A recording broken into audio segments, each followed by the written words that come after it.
की बार बाढ़ की स्थिति सबसे अधिक थी। 1988 में पंजाब में बाढ़ की स्थिति थी,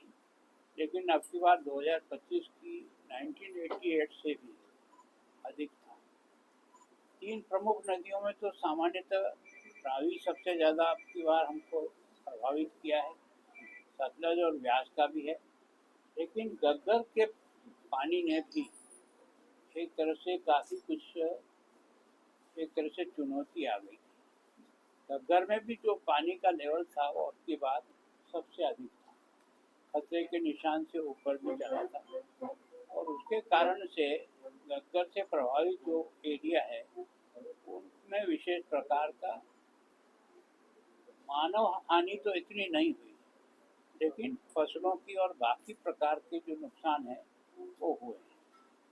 तो मैं स्वयं भी इसीलिए आया था कि कम से कम एक बार, समय तो काफ़ी गुजर रहा है, लेकिन अभी भी आपके यहाँ गग्गर खतरे की बिंदु के आसपास ही चल रही है। पिछले 2 दिन में थोड़ा सा 1 फीट पानी जरूर उतरा है, लेकिन अभी भी अपन उसको एकदम सेफ नहीं कह सकते। और आपके यहाँ बाढ़ का जो कारण मैंने यहाँ आकर के समझा है कि इसके जो तटबंध हैं उनके जहाँ जहाँ भी कमज़ोर भाग है उसके टूटना और उनको बचाना, ये सबसे बड़ी चुनौती थी,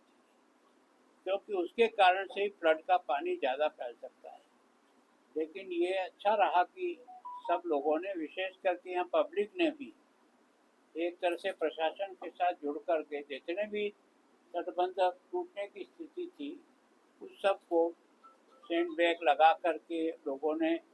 मदद करके, प्रशासन ने, आर्मी ने, सभी ने मिलकर के व्यवस्था की। उसके कारण से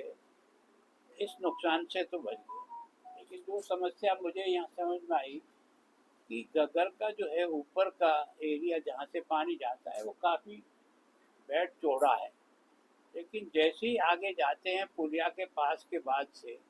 नीचे की जो है ना उसकी चौड़ाई कम होती चली गई, तो उसके कारण से उसको पानी को लेने की क्षमता कम हो जाती है, तो उससे तटबंध ज़्यादा इफेक्ट होते हैं, ज़्यादा टूटते हैं। लेकिन इसके बारे में मैंने जब जानकारी की तो पता लगा कि इसका एक गग्गर का लिटिगेशन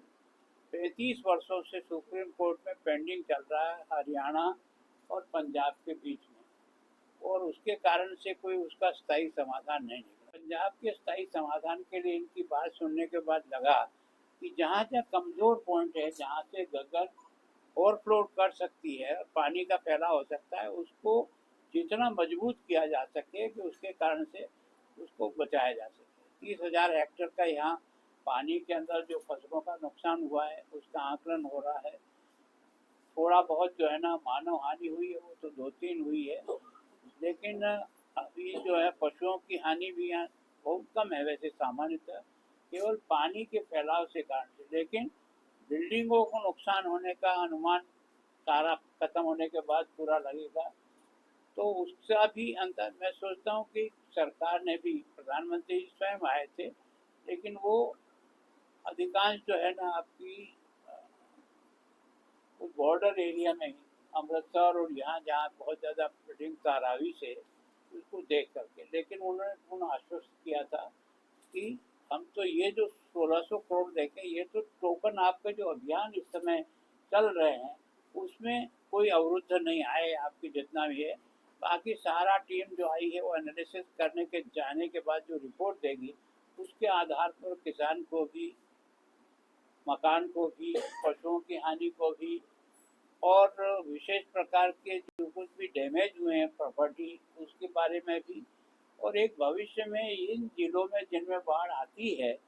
वहाँ कम से कम भविष्य में एनडीआरएफ की टीम की वेल इक्विप किया जाए, ऐसे साधन उनके पास उपलब्ध हों कि ताकि वो तुरंत उसके बारे में। मुझे बहुत अच्छा लगा कि यहाँ आर्मी के कारण से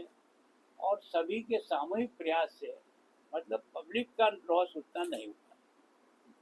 सरदार साहब, लगातार मांग की जा रही है कि जो डैम है उनका कंट्रोल पंजाब के हाथ में दिया जाए, तो जो इतनी बाढ़ की मैं सोचता हूँ कि कंट्रोल अभी किसी के पास है, लेकिन कंट्रोल से पानी छोड़ने के पहले को सूचना देते हैं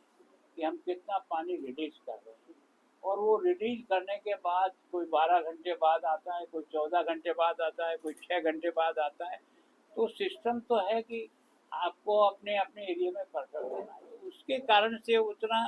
लॉस नहीं हुआ। लेकिन ये जो प्रमुख आपके स्टोरेज हैं, रणजीत सागर एक स्टोरेज है, भाखड़ा एक स्टोरेज है और पोंग एक स्टोरेज है। इन तीनों के स्टोरेज के कारण से जो माधवराज बैराज है उसमें जो पानी आया उसके कारण से जो उसके दरवाजे टूटे। और उसके अलावा भी जम्मू कश्मीर से जो नदियां आती है और कई ट्रिब्यूटरी आकर के आपस में मिलती है, हमारे यहाँ भी मिलती है घग्गर में, तो उसके कारण से भी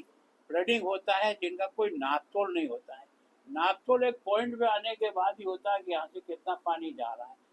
और वास्तव में जहाँ बारिश का जितना कैचमेंट एरिया है उसकी बारिश के साथ ही उसकी जो कितनी क्वांटिटी आएगी इसका मैकेनिज्म डेवलप करना पड़ेगा, ताकि जहाँ से बारिश हुई है वहीं से सूचना परफेक्ट आए, तो एक तरफ से आगे से वो सचेत रह सर जाए। मैं गंगा की बात करूंगा, ब्रीचेस जो होते हैं उसके समाधान के लिए आगे आने वाले देखो समाधान दो ही है। एक तो जहाँ जहाँ आपने पक्का बनाया कि जहाँ टूटता ही है वहाँ पत्थर की पिचिंग के द्वारा बने। तो ये जो 15-60 पॉइंट हैं, इन 15-60 पॉइंटों को निश्चित रूप से हमें स्थायी रूप से इनको किस तरह से स्ट्रेंथन करें,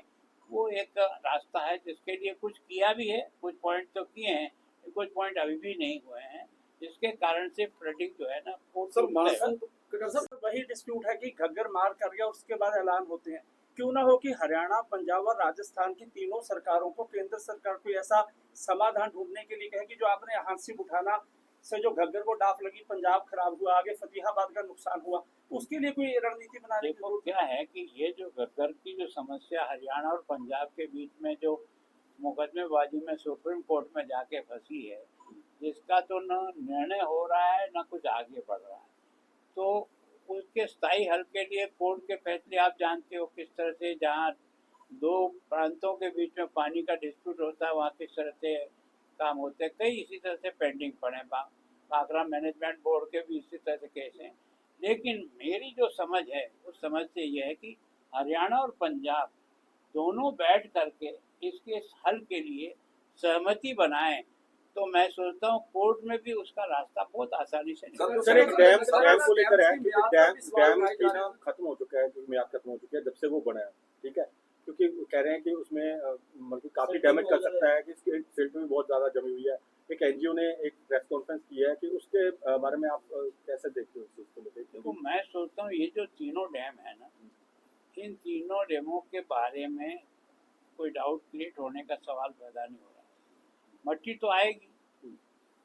क्षमता कम होगी, इसमें तो कोई दो राय नहीं, क्योंकि पीछे से जो सिल्टिंग आती है वो आखिर आएगी तो उसी डैम में, तो उसका जो स्तर है वो तो बहुत ऊपर और बड़े ऊपर के लेवल पर निर्णय करें।